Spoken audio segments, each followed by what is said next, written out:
जीव मोलाचा आहे. खानाचं सैन्य अफाट आहे, त्याच्यासमोर आपला टिकाव लागणार काही दिवसांसाठी आपण कुठेतरी अज्ञात स्थळी निघून जा. काय म्हणालात रायबा? मासाहेब, आम्हाला आमच्या जीवाची पर्वा नाही. राजांचा जीव वाचणं गरजेचं आहे. रायबा, शिवबा केवळ आमचा पुत्र नाही, तर अवघ्या मराठी जनांचा स्वाभिमान आहे.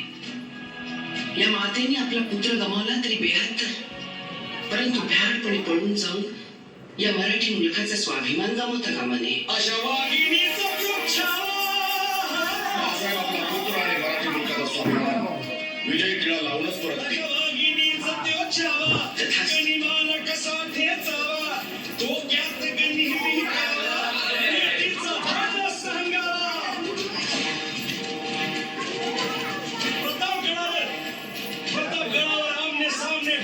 सांगावा खानाने हसत हसत कबूल केला. दिवस